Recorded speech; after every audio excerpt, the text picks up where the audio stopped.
I'm back with another set of stitch tutorials, and today I decided blanket stitch was the one. Blanket stitch is very easy, you find it in lots of places. As you can see, I'm up on my top line. I come down diagonally across by one stitch and my needle goes down. The loop stays up around and you bring your needle up directly on top of where you've just gone down, up through the loop and pull the stitch in. As you can see by what I've done, you can vary everything about blanket stitch, from the distance between your stitches to the length of the legs. Everything will make a difference. And decide to do it from this way up. I can go down on the top line and up on the bottom. It's the same stitch done upside down, but because of this there's a little curl stitch that I'll do underneath.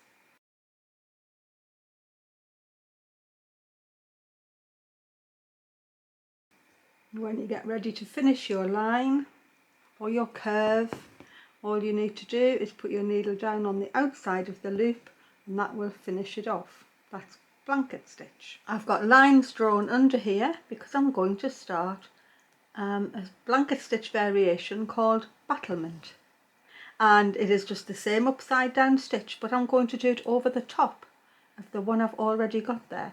So I'm doing the same size of stitch, I'm just doing it one step further down. So I'm going in between the legs of the first row and up on my new line underneath.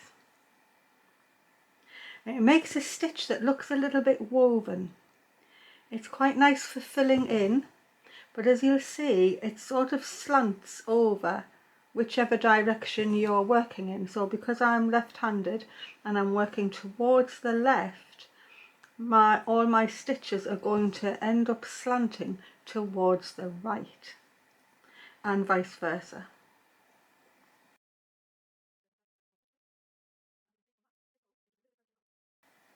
My third row is going to be one step down again, and I'm still going to go in between the legs of the original row. So this would be the third row that goes up, intertwining the ones before. So I'm just going into the space between the original stitch and the second stitch and down above the loop.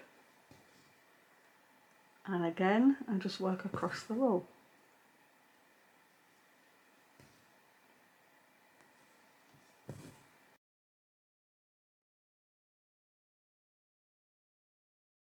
Going to put one more row in here just to show you how you go on from that.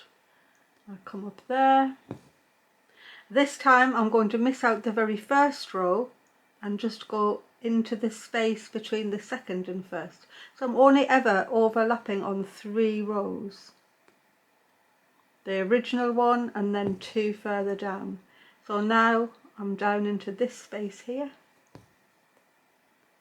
But making of the blanket stitch is exactly the same, and once you've got it to this far, you just carry on stepping one further down each time you make a stitch.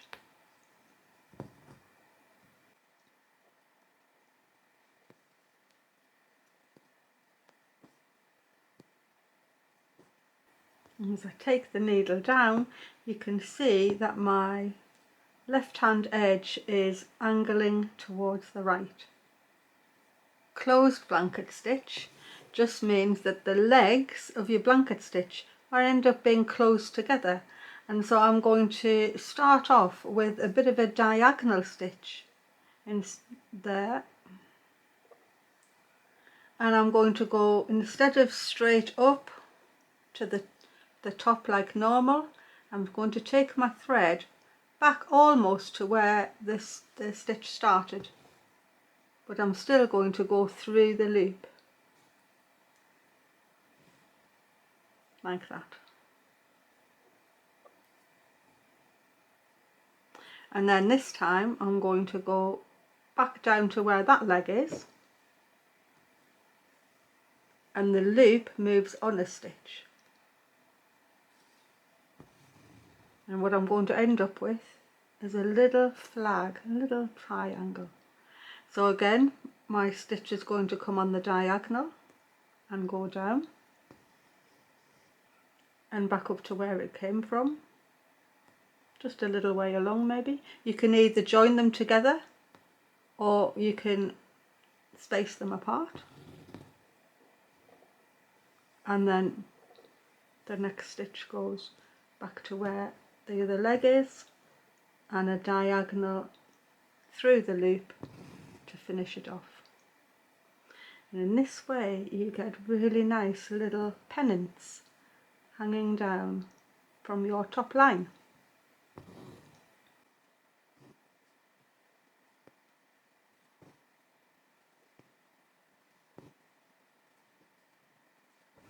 To finish the line, you hook the loop down just as normal. The next lovely blanket stitch variation is crossed blanket stitch, and it just sort of takes the closed one step further and crosses the legs. So I'm going to come diagonally down by a stitch, back up to where I've just come from and through the loop. So that's like closed stitch already, but this time I'm going to go back and cross the legs over and take the stitch forward above that first leg, and it crosses them over. So again, I'm going to go down diagonally across one stitch, back up to where I've just come from, through the loop, and then backwards to that leg and take the stitch forward and through the loop.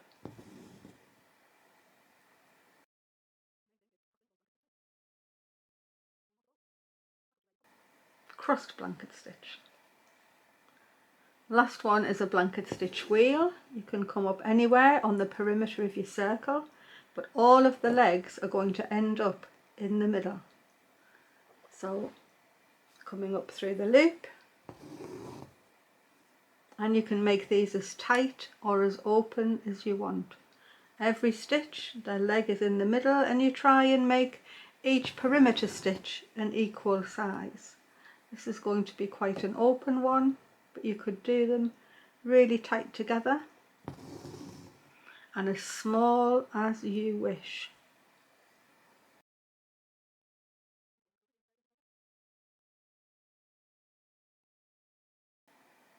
And as you get back to the very last space, you just make sure you come up where you started from, and the loop will complete the circle, and hook the loop down.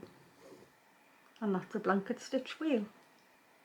Thanks for watching, and I hope you enjoyed those blanket stitches, but please like and subscribe to Marion's World if you want to carry on seeing more. Thank you everyone.